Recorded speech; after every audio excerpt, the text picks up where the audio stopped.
Hello, my friends. It's the 16th day of July. It is 2020. It is Thursday, and I have an absolute wonderful testimony to give, and I'm just going to start. This all started last Friday. My brother was rushed to the emergency room. I had to call an ambulance and have him rushed to the emergency room because he was vomiting blood.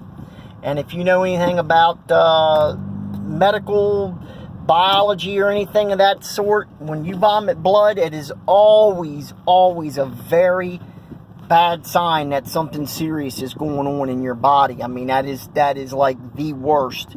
Anyways, going to give you a little bit of back history because it is important for you to know that, to know what's going on or what happened Friday. A couple years ago, same thing, started vomiting massive amounts of blood. I mean, just out of nowhere.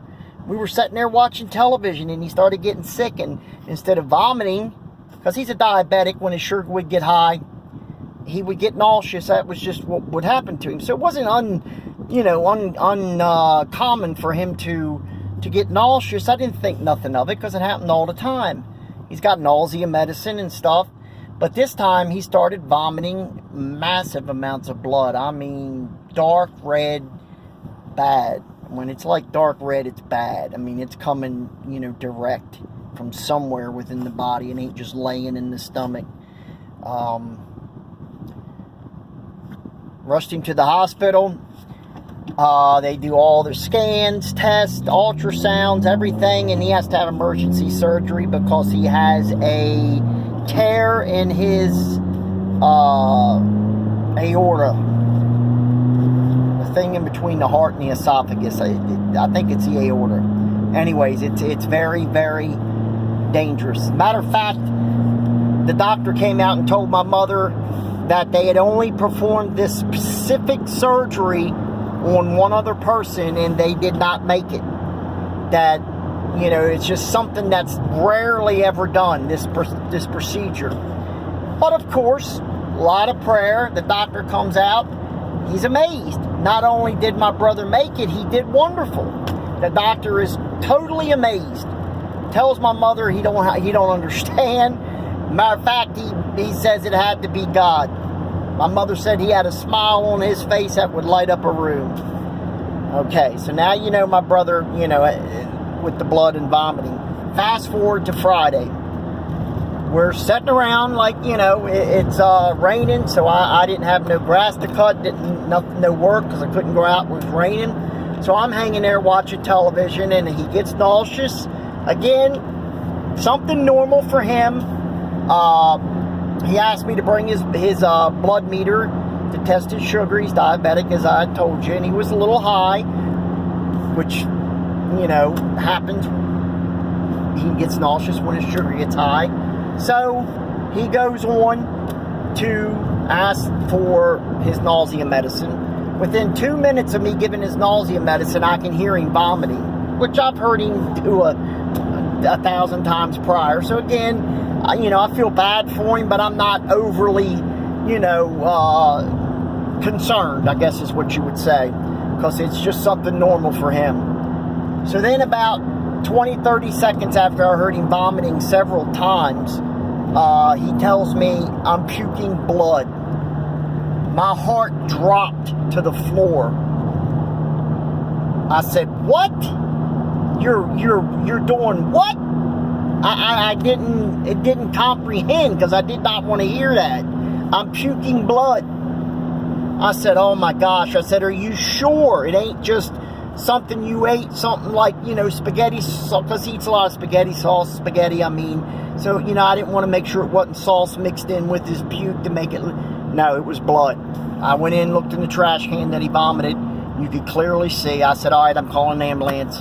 Not playing around because of the last time. So here I'm thinking that thing's busted loose and, my mind's racing 100 miles an hour. So I get the ambulance to the house. They assess him and say, absolutely. They looked at the blood. He's got to go to the emergency room immediately, which they do.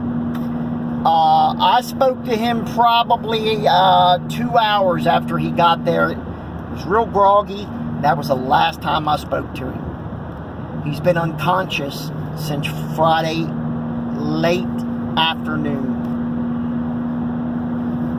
Come to find out, it was not, thank God, it was not the tube that, they took him to the emergency room, the surgery, scoped down and all that.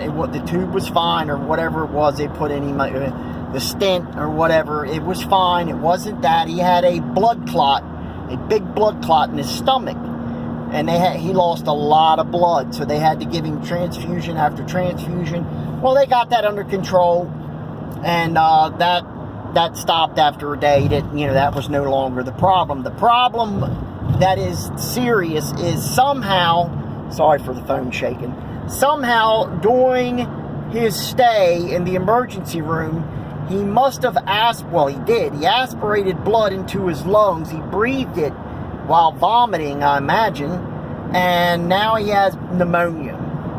Well, he's weak already, okay? He's lost massive amounts of blood, and now he has pneumonia. He can't breathe.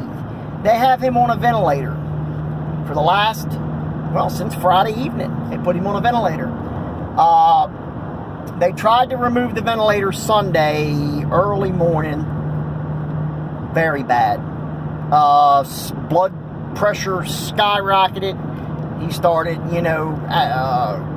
going downhill, they said, or agitated. He was really bad shape. He had a bad day Sunday, they said.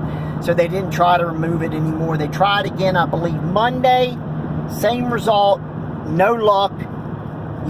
So Monday late afternoon rolls around, and the doctor comes and sees my mother, the same doctor that did the surgery 2 years prior, who knows my brother, knows his case history, his health problems, the whole kit and caboodle.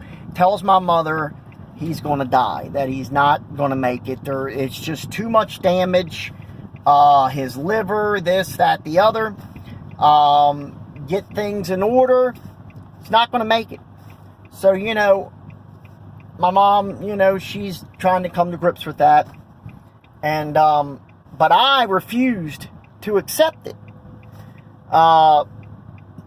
You can call it whatever you want to call it, just, not wanting to accept it, whatever. And you might be right to an extent, but I did not want to accept that diagnosis. I just kept saying that he's not going to die. It's not going to happen. He's too strong. I've seen that boy on his deathbed prior. He's had double pneumonia before, triple pneumonia. I've seen him bounce back time and again, but now he's getting a little older. He's pushing 60, a little bit different when you get a little bit older. And he was a heavy smoker, so his lungs are not, they're probably two charcoal briquettes, if you want to know the truth. But anyways, make a long story, I'm going to shorten it up.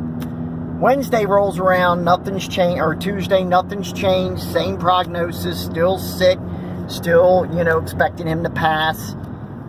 Wednesday rolls around yesterday. I go to my mom's, I give her my Bible I have a little tiny Psalm Bible. I think it's a Psalm or maybe a New Testament Bible, one of them little tiny ones. And there's a prayer cloth I have rubber band to it. Now, several years back when I was going through chemo and I was extremely sick and didn't think I was going to make it, my pastor anointed a prayer cloth and had some of the members of the church pray over it and anoint the prayer cloth, and they gave it to me. And I've kept that prayer cloth rubber band to that little Bible since that day it was handed to me. It's never left my room. It's never left me. I go to sleep with it. It's always with me. So I take it to my mother's yesterday, and I tell her, take it to his hotel room. Lack of sleep and a lot of stress will make you slip. Take it to his hospital room. Lay it on his forehead, the prayer cloth in his chest, and ask, pray for him, ask God to heal him, so forth and so on. So she said, absolutely, no problem. And she did it. She comes home and tells me that he looks better than he has since he's went in there. His color's wonderful. He just looked better. But that wasn't I mean, that was great, but that's not the good part. Oh, she also said he opened his eyes, and she leaned over and said, you know, it's Mom, do you know who I am? And he shook his head, yeah, I know who you are. So his mind's there, everything, you know. That's good. Because he's been completely knocked out since Friday. I mean, gone. Mom calls the hospital this morning, Thursday. Now we're into Thursday morning. She calls the changes. She waits for him to change the shift. And last night they took him off the ventilator for 5 complete hours, and he breathed wonderfully on his own. No problems. You know, they put him back on because they didn't want to overdo it, since he hadn't been off of it at all. Not, you know, just for a minute, and he had a lot, you know, his body, you know, was going through a lot.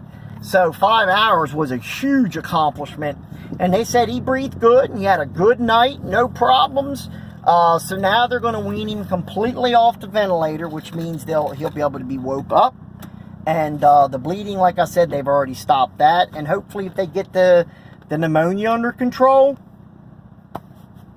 then he should be back to, you know, heading back towards healthiness. Now, nobody on this earth is going to tell me that God doesn't answer prayers. Nobody on this earth is going to tell me that God still is not, I mean, that nobody's going to tell me that God doesn't heal, that he doesn't do stuff like that. It's just nobody's going to tell me, because this is just one of, through my life, of things I've seen since childhood that I've seen God do. And it had to be God. There's no other excuse, like the doctor. There's no excuse. You know, and when you see those things, then, you know, it tends to tell you, yes, God's real. I mean, you just, there's no way to dispute it. So, I feel bad for the people that go through this type of situation, because I'm going to say something real quick. I couldn't imagine going through this situation, or my illness, and I still have my illness, and I still fall out of remission, and I still have to go to chemo. I could not imagine going through what I've go through and what he's gone through without God. I could not imagine doing it by myself, meaning, you know, with not having that faith, not having that line to God that I can pick up and ask for help, and I know he'll listen to me and he'll help me. I know it. Okay? He don't always answer the prayers the way we want him to answer, but I can promise you this: the way he answers it always turns out to be the best way in the end. You may not see it, or you may not think about it at the very moment, but down the line you're like, you know what, that turned out actually much better. That, because God always knows. He sees ahead. He knows what's best for us. So I do feel bad for the people that deny God, that are atheists, that deny Christ, because when things like that happen, they're alone, or they're laying in the hospital, they're alone. They have nobody to call out to. So if you're one of those people, I just want to tell you that call out to God. You'll be surprised. You will be surprised, because if you're sincere when you do it, he'll answer you. And the best part, you will know that he answered you. So that's all I got. Would you pray for my brother? His name is Warren, W-A-R-R-E-N. He's in, we're in Maryland. He's in the hospital. Just pray that God would continue to heal and deliver him and bring him back to full health. I would ask if every one of my subscribers would please do that for me. Just say one quick prayer. That's all I can ask of you. And I'm telling you, I appreciate it from here. Thank you. Thank you. Thank you. Thank you. God bless everybody. Have a wonderful day. And I'll try to keep you updated as we go along. Bye-bye.